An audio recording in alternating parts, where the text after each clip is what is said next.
прошел отлично.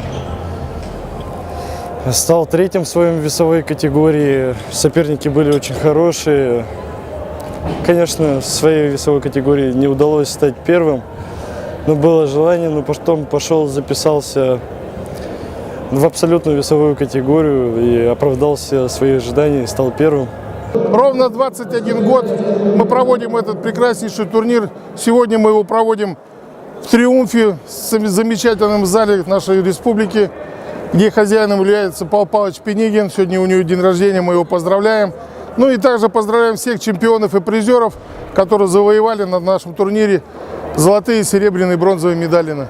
Было 360 участников, отборолись хорошо, без травм. Надеюсь, что такие же турниры ежегодно будут проходить в нашей республике. Считаю, что на этих соревнованиях судьи достойно отработали, не было никаких грубых нарушений. Победители выявлены правильно, победили сильнейшие в каждой весовой категории. Хорошо выступили команда Монголии, показали с лучшей стороны себя борцы Якутской, города Якутска и из районов республики Саха. Также прибыли на соревнования участники из Забайкальского края, Республики Бурятия, Приморского края и Амурской области.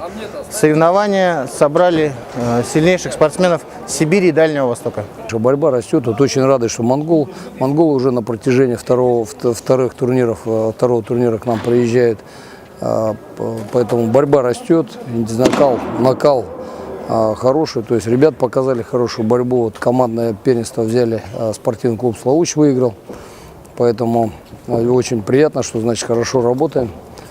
Ну, есть ошибки, над чем работать. Ну и судейство, конечно, у нас вот были судьи, приехал Дмитрий Никулин, это судья всероссийской категории, провел семинар с судьями, значит, мы поработали по судейству.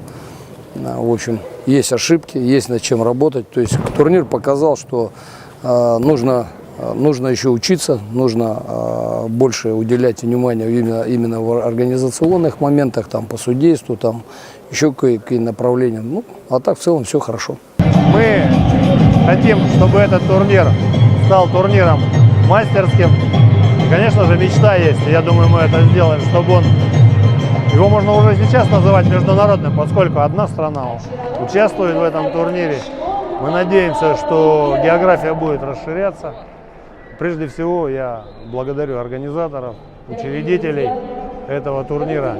Литавина Вячеслава Владимировича, преданного делу дзюдо, делу самбо, Лоика Игоря Викторовича, которые на свои, собственно говоря, средства проводят этот ежегодный турнир. В этом году участвует порядка 360 детей.